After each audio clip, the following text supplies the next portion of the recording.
Hello and welcome to Afghanistan News Today. Today is Friday, the 6th of December, 2024. OIC warns interim government. Ban on girls' education is a serious threat to Afghan women's rights and Afghanistan's healthcare system, OIC statement.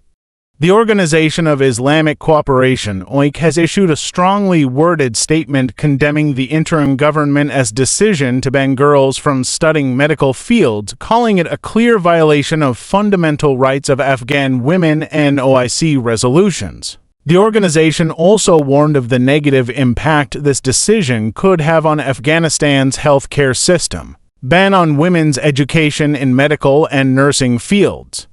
The OIC emphasized that such actions not only restrict women's rights but also jeopardize the future of Afghanistan's already fragile healthcare system. Recent interim government actions. Hibatullah Akhundzada, the interim government's leader, recently issued a decree banning girls from pursuing education in medical and nursing institutes. Following this order, the interim government's Ministry of Public Health instructed institutions to stop accepting female students. OIC's reaction. The OIC described the interim government's decision as concerning and disappointing, adding, "These decrees not only harm women but also have a profound impact on Afghanistan's healthcare system, which is already facing severe challenges. Call for reversal of the ban." The OIC announced its commitment to engaging in dialogue with the interim government to reverse the ban and to restore Afghan women's rights in alignment with Islamic values and OIC resolutions. In a new report, UNICEF, over 12 million Afghan children to require humanitarian aid in 2025.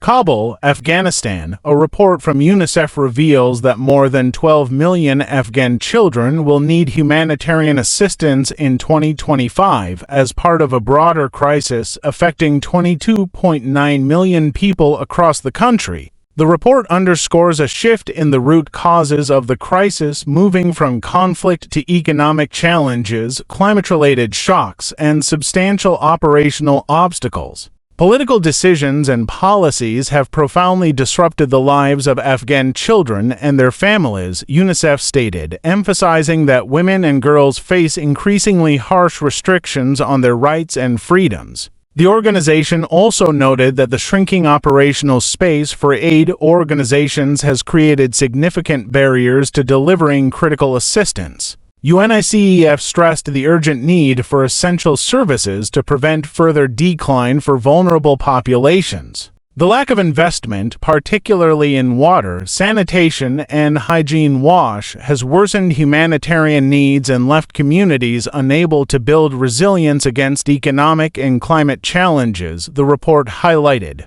Afghanistan's children remain the most affected by this multidimensional crisis, enduring the consequences of political instability, natural disasters such as floods, landslides, droughts, and earthquakes, and the ongoing impacts of climate change. Increasing restrictions on women and girls have further exacerbated protection risks and humanitarian challenges within families.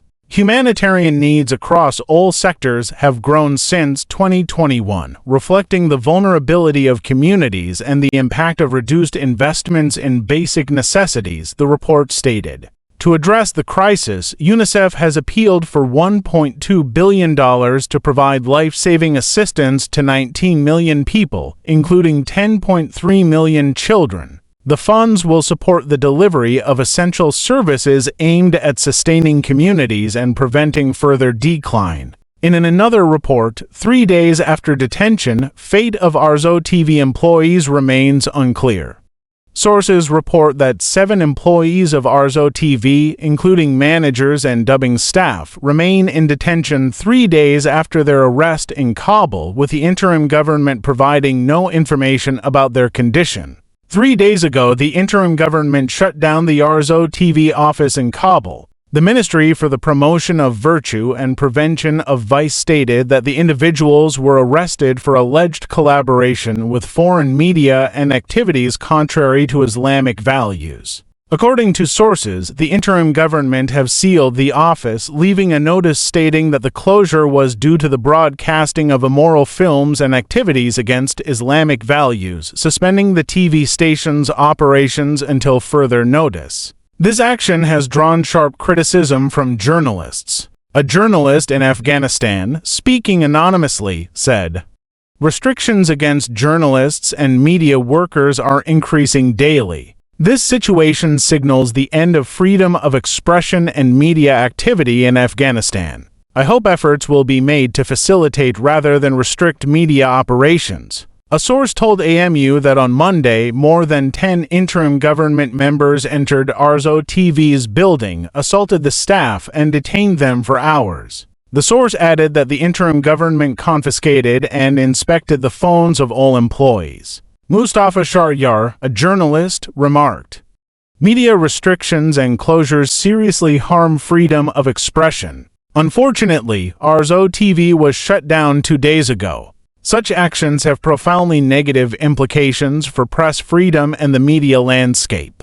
Media support organizations have called for the immediate release of journalists and media workers detained by the interim government, emphasizing that working conditions for media under interim government rule are deteriorating daily. Navid Barakzai, a journalist, commented, "Recently, the interim government intelligence raid on Arzo TV showed once again that this group no longer wants media to operate in Afghanistan or for journalists to report on various aspects of society. They aim to silence any outlet reporting on ongoing crimes." The United Nations, in its latest report, highlighted severe censorship and restricted access to information for journalists and media outlets. It noted that escalating restrictions, threats, and pressures by the interim government have led to self-censorship among journalists and media. The report documented 336 cases of human rights violations against journalists from August 2021 to the end of September 2023.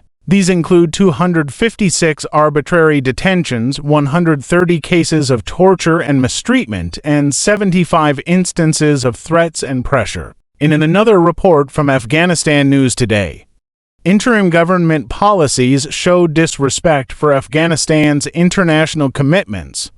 Rina Amiri, the U.S. Special Envoy for Afghan Women, says that the interim government's relentless policies and decrees clearly demonstrate their unwillingness to respect Afghanistan's international commitments. According to the report, Amiri stated in a post on X, formerly Twitter, on Friday, December 16th, that over the past 3 years, the interim government have gradually adopted discriminatory gender policies, defying the demands of Afghans and international pressure. She added that the interim government have eliminated women's activities, productivity, mobility, education, participation in public spaces, access to protection mechanisms, and even the ability to speak freely.